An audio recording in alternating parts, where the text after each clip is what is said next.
Paano mo alam na ang isang tao totoo kang mahal? How do you know that somebody truly loves you? Paano mo malalaman ng isang tao talagang mahal ka? Pag-memorize ba niya yung birthday mo? Pag alam niya yung paborito mong pagkain? Pag ginagawa niya yung mga ayaw mo? Pinaglalaba ka niya? Pag ginagawa niya yung mga assignment mo? Doon mo ba malalaman na talagang mahal ka niya?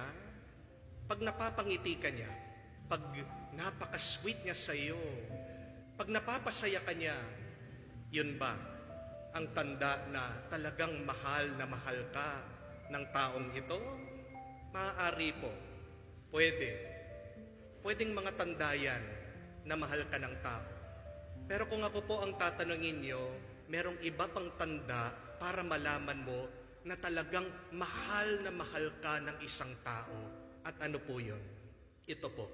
Pag kaya mong ipakita dito sa taong ito, yung pinakamasama mong ugali, at kaya ka pa rin niyang tanggapin, yun po ang tunay na pagmamahal. How would you know that a person truly loves you? It is when you can show your worst to this person, and that person could still accept you. Even if you have shown your most bad attitude and character, at the end, that person could still be there and embrace you. Even if that you have hurt this person painfully, that person will never abandon you and forgive you. Yun po ang tunay na nagmamahal. Ang ating Panginoon, masasabi natin, tunay siyang nagmamahal, tunay siyang pagmamahal. Bakit?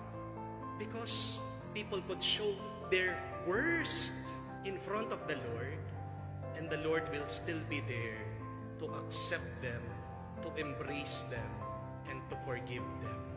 Narinig niyo po dito sa ating nabasang ebanghelyo kung paano po pagkatapos magturo ng ating Panginoon, meron daw dumating na tao na sinaniban na masamang espiritu.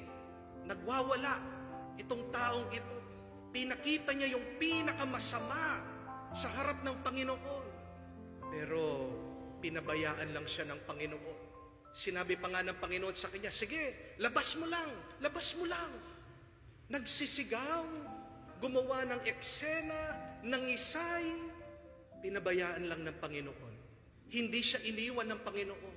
Tinanggap siya ng Panginoon na itong taong ito may masamang espiritu. Pagkatapos lumabas na masamang espiritu, nandun pa rin ang Panginoon para mahalin siya. Tinanggap siya na tao siyang minsan sinaniban ng masamang espiritu. Kaya-kaya natin yun sa ating buhay. Kaya-kaya nating tanggapin yung pinakamasasamang ugali ng mga tao sa ating buhay. Diyan masusubok kung tunay kang nagmamahal.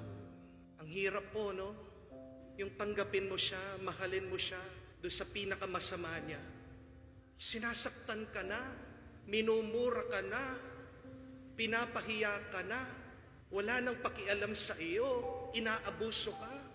Pero kaya mo pa rin ba na manatili? Huwag umalis, yakapin, tanggapin, at mahalin itong taong ito kahit na masama ang kanyang ugali. Paano natin magagawa yun? Simple lang, gayahin natin ang Panginoon.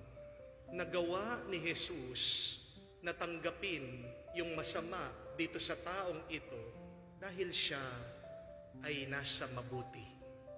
Remember that, my dear friends.